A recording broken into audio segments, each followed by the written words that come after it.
నుండి కూడా ఈ రోజు వరకు కూడా వారి యొక్క పరిపాలనలో రాష్ట్రానికి ఏమైనా చేసిరా అంటే చేసింది ఏమీ లేదు. మొదటి రోజు నుంచి కూడా కేవలం కక్షపూరితమైన రాజకీయాలకే ప్రాధాన్యత ఇస్తూ మొదటి రోజు నుండి కూడా మరి మా పార్టీ అధినేత కేసీఆర్ గారి పైన, మా పార్టీ కార్యనిర్వాహక అధ్యక్షులు కేటీఆర్ గారి పైన, మరి మంత్రులుగా పనిచేసేటువంటి హరీష్ రావు గారి పైన, మా ఇతర పార్టీ నేతల పైన ప్రతిరోజు కూడా ఏదో రకంగా కక్ష సాధించాలనేటువంటి ఉద్దేశంతో ఏదో రకంగా ఇబ్బంది పెట్టాలనేటువంటి ఒక పని మీదనే ఉన్నారు తప్ప రాష్ట్రంలో పాలనని మొత్తం గాలి కొదిలేసి కక్షపూరితమైన రాజకీయాలు చేస్తా ఉండడానికి ఈరోజు కేసీఆర్ గారిని చట్ట విరుద్ధంగా మరి సిట్ నోటీస్ ఇచ్చి ఈరోజు ఆ సిట్ ద్వారా ప్రశ్నించడమే ఒక నిదర్శనం అని చెప్పి స్పష్టంగా అర్థమవుతా ఉన్నది. వారి యొక్క కాంగ్రెస్ ప్రభుత్వం ఈ యొక్క సిట్ని ఒక స్పెషల్ ఇన్వెస్టిగేషన్ టీంని ఏర్పాటు చేసిందే మా పార్టీ నేతలని, మా అధినేతని, మా పార్టీ నాయకులు ఇబ్బంది పెట్టాలనే ఉద్దేశంతోనే ఏర్పాటు చేసినటువంటి ఒక సిట్ 2 సంవత్సరాలు అయిపోతుంది. 3 సంవత్సరంలో అడుగుపెట్టినా కూడా ఇంకా ఫోన్ ట్యాపింగ్ ఏందిరా నాయన, అరిగిపోయిన రికార్డు లెక్క అని చెప్పి ప్రజలందరూ కూడా నెత్తి కొట్టుకుంటా ఉన్నారు. నువ్వు ఇచ్చినటువంటి 100 రోజుల్లో 6 గ్యారంటీలు ఏమైనా అడుగుతా ఉన్నారు. మీరు ఇచ్చినటువంటి 420 హామీలు ఏమైనా అడుగుతా ఉన్నారు. మీరు ఇస్తానండి సంవత్సరం లోపల 2 లక్షల ఉద్యోగాలు ఇస్తాన సంగతి ఏమైనా అడుగుతా ఉన్నారు. ఈ రకంగా ప్రజలు ప్రశ్నిస్తూ ఉంటే వాటిని దృష్టి మళ్లించడానికి ఈ రకమైనటువంటి చర్యలు చేపడుతూ మమ్మల్ని ఇబ్బంది పెట్టే ప్రయత్నం చేస్తోంది ప్రభుత్వం. ఈరోజు రాష్ట్రం అంతా కూడా నిర్బంధ కాండలో మా పార్టీని నేతల్ని ఇబ్బంది పెడతా ఉన్నారు. కేసీఆర్ గారికి నిరాదలు పలుకుతూ అడుగడుగునా మరి వారు ఇక్కడికి వస్తే ఎక్కడికక్కడ నిర్బంధించి రోడ్లపైన రాకుండా, వారిని చూడకుండా, కలవకుండా ఈరోజు పోలీసులు ఒక అప్రకటిత ఎమర్జెన్సీని అమలు చేస్తూ ఉన్నారు తెలంగాణ రాష్ట్రంలో. ఈరోజు ఎంత చట్ట విరుద్ధంగా అంటే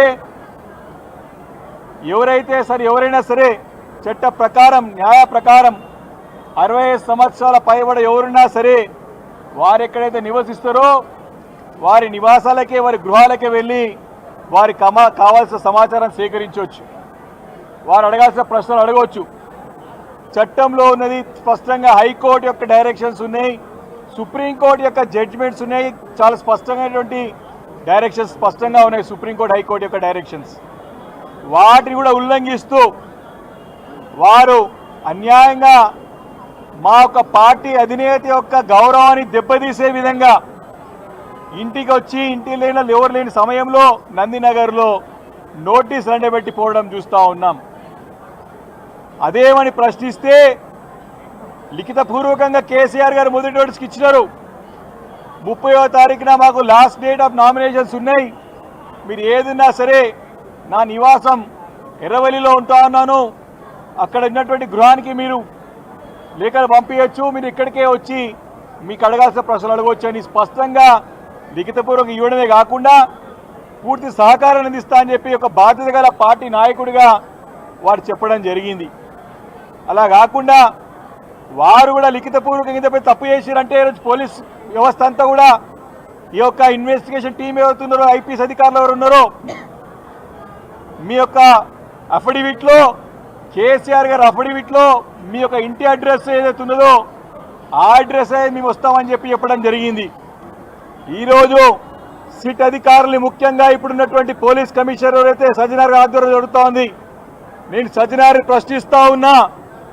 ఇదే మా party legislative party ఉపనాయకుడు Harish Rao గారి యొక్క అఫిడవిట్లో సిద్దిపేట సంబంధించినటువంటి అడ్రస్, వారి యొక్క అడ్రస్, వాళ్ళకి అఫిడవిట్లో, ఎలక్షన్ అఫిడవిట్లో హరీష్ రావు గారి అడ్రస్ సిద్దిపేట అడ్రస్ ఉంటుంది. ఏ రకంగా ఇప్పుడు నివాసం ఉంటున్నటువంటి ఇంటికి మీరు నోటీస్ ఇచ్చినారు, ఏ రకంగా నోటీస్ ఇచ్చి మీరు పిలిచినారు నేను ప్రశ్నిస్తా ఉన్నా. సజ్జనార్ గారు సమానం చెప్పాలి. అంటే రాజకీయంగా మీకు ఎట్లా అనుకూలమైతే అలా మార్చుకోవడానికి ఈరోజు ఎట్లా కాంగ్రెస్ పార్టీ ఆడిస్తున్న నాటకంలో కీలుబొమ్మలాగా తయారైపోయినది పోలీస్ వ్యవస్థ అంతా కూడా నేను స్పష్టంగా ఆరోపణ చేస్తూ ఉన్నాను, నేను అరెస్ట్ చేస్తూ ఉన్నాను. తప్పకుండా ఈ చట్టరీత్యా మీరు మీ లైన్ దాటి ప్రవర్తిస్తున్నారని చెప్పి ఈ సందర్భంగా నేను మనవి చేస్తూ ఉన్నాను. ఎందుకు మీరు ఈ రకంగా కీలుబొమ్మలుగా మారుతా ఉన్నారు? కాంగ్రెస్ పార్టీ నాయకుల ఆధ్వర్యంలో నోటీసు కూడా ఎప్పుడు వస్తారో అర్ధరాత్రి వచ్చి దొంగలాగా పెట్టేసి నోటీసు పెట్టిపోతారు, అక్కడ అంటించిపోతారు, అక్కడ ఇంటికి వచ్చి నందినగర్లో. అది కూడా ఎప్పుడో ముఖ్యమంత్రి గారు ఇక్కడ లేరు, ఎక్కడో చదువుకోలే కాబట్టి చదువుకోలే సమయం చదువుకోకపోతే ఇప్పుడు చదువుకుంటున్నాడు. చదువుకునే టైం చదువుకుంటే ఈ టైం చదువుకునే అవసరం లేదు, చదువుకుంటే ఎక్కువ సంస్కారం అవసరం ఉంది ఆయనకి.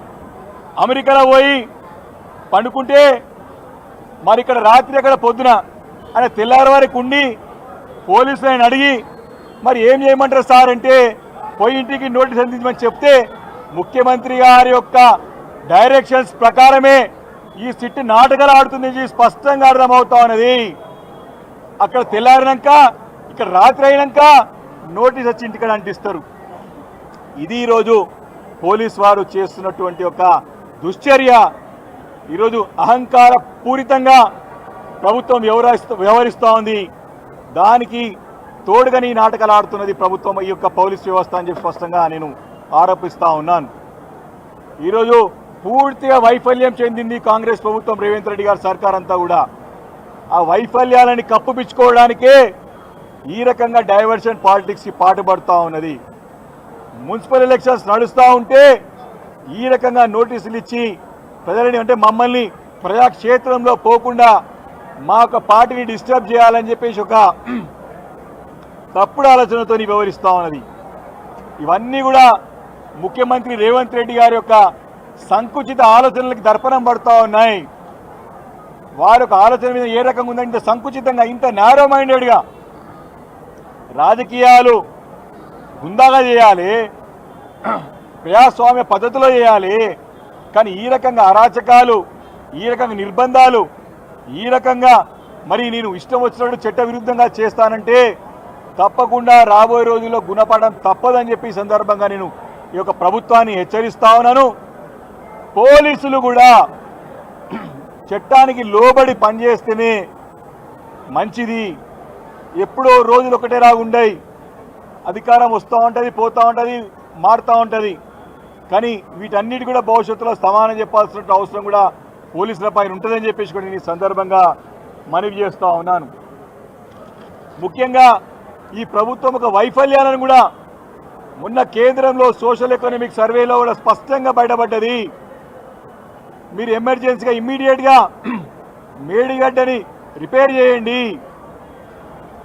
ఈ యొక్క కాళేశ్వరం ద్వారా రాష్ట్రం సస్యశ్యామలమైందని చెప్పి లిఖిత పూర్వకంగా పార్లమెంట్ సాక్షిగా కేంద్ర ప్రభుత్వం చెప్పింది.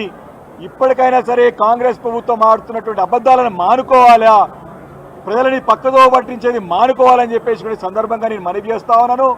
వీటన్నిటిని కూడా డైవర్ట్ చేయడానికి ఈ రకంగా చేస్తున్నది స్పష్టంగా అర్థమవుతా ఉన్నది. ఈరోజు ప్రభుత్వం యొక్క ద్వంద్వనీతి కానివ్వండి, పోలీసుల యొక్క ద్వంద్వనీతి కానివ్వండి, ఈరోజు కేసీఆర్ గారి యొక్క మరి ఈ యొక్క సిట్ ఏర్పాటు చేసినటువంటి యొక్క ప్రశ్న యొక్క ఇన్వెస్టిగేషన్ సందర్భంగా బయటపడ్డదని చెప్పి స్పష్టంగా నేను తెలియజేస్తా ఉన్నాను. దీంట్లో పసలేదు. ఈ యొక్క ఫోన్ ట్యాపింగ్ కేసులో ఎలాంటి ఎవిడెన్స్లు లేవు, ఎలాంటి ఆధారాలు లేవు. కేవలము దుమ్మెత్తిపోయడానికి, బురదేయడానికి ప్రయత్నంలో భాగంగానే ఈరోజు ఈ డ్రామాలంతా నడుస్తున్నాయి తప్ప వేరేది ఏం లేదు. ఇది మొదటిది కాదు. ఎన్ని ఎంక్వైరీ చేశారండి, ఎన్ని కేసులు బుక్ చేశారండి. ఈ యొక్క 2 సంవత్సరాలుగా మీరు ఏమైనా చేసిరంటే కాళేశ్వరం మీద పీసీ ఘోష్ కమిషన్ వేసినాడు. ఈరోజు యొక్క ఫోన్ ట్యాపింగ్ మీద ఒక స్పెషల్ ఇన్వెస్టిగేషన్ టీం వేసి ఇబ్బంది పెడతా ఉన్నాడు. అదేవిధంగా ఫార్ములా ఈ కార్ రేస్లో దాంట్లో ఏసీబీ కేసు పెట్టి ఇలాంటి ఆధారాలు పెట్టి ఇబ్బంది పెడతా ఉన్నాడు. పవర్ పర్చేస్ అగ్రిమెంట్లో అదొక కమిషన్ వేసి అక్కడ కూడా ఇబ్బంది పెడతా ఉన్నారు.